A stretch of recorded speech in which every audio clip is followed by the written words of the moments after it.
merancang pembangkit frekuensi dengan IC 555. Pembangkit frekuensi atau frekuensi generator adalah peralatan elektronika yang berfungsi sebagai pembangkit gelombang atau frekuensi secara periodik dengan amplitudo yang konstan.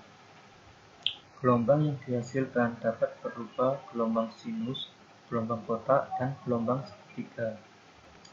Selanjutnya, saya akan menjelaskan tentang periode, amplitudo, dan frekuensi. Periode adalah waktu yang dibutuhkan untuk menempuh satu kali putaran atau satu panjang gelombang penuh. Yang dimaksud periode adalah waktu yang dibutuhkan oleh satu gelombang. Berikutnya, amplitudo. Amplitudo adalah simpangan terjauh dari titik keseimbangan. Susunan dan fungsi pin-out IC 555.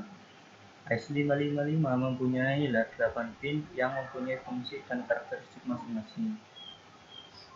Pin 1 ground sebagai tersambung pada ground. Pin 2 trigger sebagai pemicu agar kewaktuan bekerja. Pin 3 output clock IC 555. Pin 4 reset, pin untuk menghentikan kerja IC jika output diberi logika low. Pin 5 CV atau control voltage berfungsi untuk membagi tegangan 2/3 VCC. Pin 6 threshold berfungsi untuk menghentikan kerja IC jika pin 6 di bawah 2/3 VCC. Pin 7 discharge berfungsi membuang muatan kapasitor ketika V lebih dari 2/3 VCC. Pin 8 VCC tersambung pada VCC. Prinsip kerja pada skema terdiri dari sebuah IC 555, 3 buah resistor, dan 2 buah kapasitor elko. Saat rangkaian diaktifkan, mula-mula kapasitor mengisi muatannya melewati resistor. Kapasitor mengisi muatannya hingga tegangan pada kapasitor lebih dari 2/3 VCC. Artinya, jika tegangan kerja adalah 5 volt, maka kapasitor mengisi sampai tegangan 2/3 dikali 5 sama dengan 3,33 volt. Pada saat kapasitor mengisi, output pin 3 adalah high.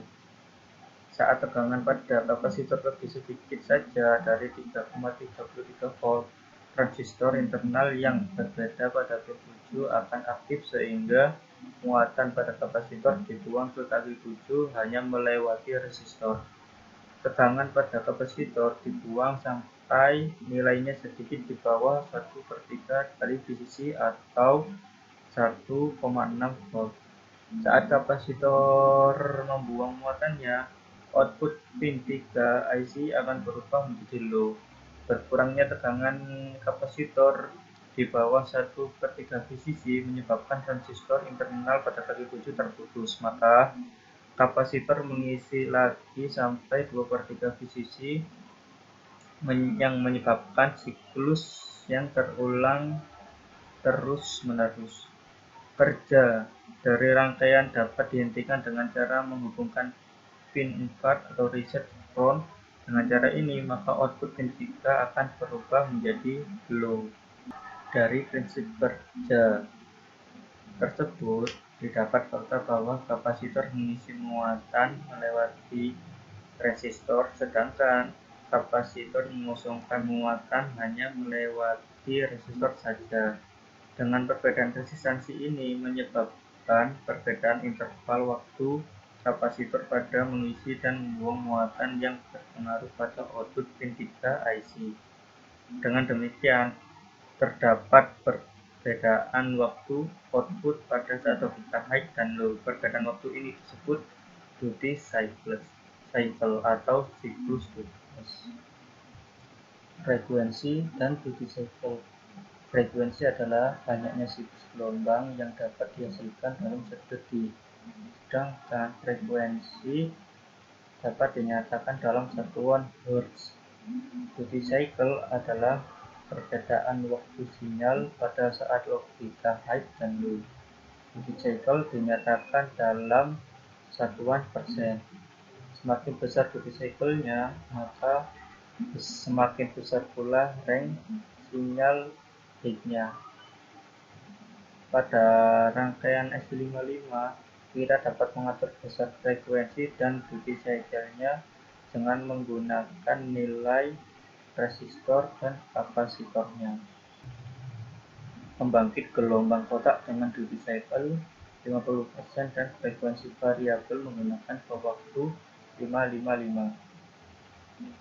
Gelombang kotak adalah salah satu bentuk gelombang dasar yang sering dipakai dalam elektronika dan pengolahan isyarat.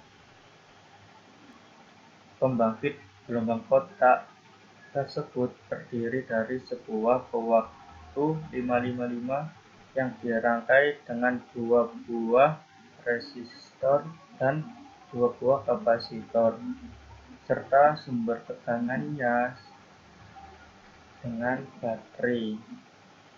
Jika resistor pada rangkaian tersebut dengan nilai pada 10 k ohm dan 10 k ohm. Jadi, dengan mengatur nilai kapasitas dari kapasitor, frekuensi keluaran dapat diubah. Misalnya, untuk menghasilkan frekuensi 56 Hz, gunakan kapasitor dengan kapasitas sebesar 39 mH. Duty cycle dan frekuensi dari gelombang kotak keluaran ditentukan oleh nilai komponen eksternal, yaitu resistor serta kapasitornya. Untuk memahami kerja dari rangkaian ini, mula-mula keluaran pin out berlogika rendah, misalnya 0 volt, dan kapasitor telah terisi penuh oleh sumber tegangan DC, misalnya sampai tegangan 12 volt melalui resistor. Selama pin out berlogika rendah, discharging transistor di dalam IC555 menjadi on, mengakibatkan keluahan muatan dari kapasitor menuju GND melalui resistor dan discharge transistor, sehingga tegangan kapasitor turun. Karena tegangan pin triggernya selalu mengikuti tegangan kapasitor, ketika tegangan kapasitor hendak jatuh ke nilai di bawah 1/3 VCC, yaitu 4 volt, komparator yang terhubung ke pin trigger berubah ke logika tinggi yang keluaran pin out berubah ke logika tinggi. Selama pin out berlogika tinggi, discharging transistor di dalam pewaktu 555 menjadi off, mengakibatkan kapasitor terisi muatannya kembali melalui resistor, sehingga tegangan kapasitor naik. Karena tegangan pin threshold juga selalu mengikuti tegangan kapasitor, ketika kapasitor hendak melalui 2/3 VCC, yaitu 8 volt, komparator yang terhubung ke pin threshold berubah ke logika rendah dan keluaran pin out berubah ke logika rendah kembali, dan fase sebelumnya terulang lagi. Begitu seterusnya sampai sumber tegangan VCC dilepas. Untuk mendapatkan duty cycle sebesar 50%, pH harus dibuat sama dengan Vf. Selain itu, resistor tidak boleh memiliki nilai lebih daripada separuh nilai resistor yang pertama, sebab hal itu akan mencegah tegangan kapasitor turun sampai 1/3 VCC, sehingga rangkaian tidak akan tersulut. Ada dua kombinasi nilai resistor 1 dan resistor 2 yang bisa dengan mudah dipakai, yaitu 33 k ohm dan 13,9 k ohm, atau seri 10 k ohm dan 3,9 k ohm. Demikian penjelasan dari saya. Apabila terdapat kata yang salah, saya mohon maaf yang sebesar-besarnya. Wassalamualaikum warahmatullahi wabarakatuh.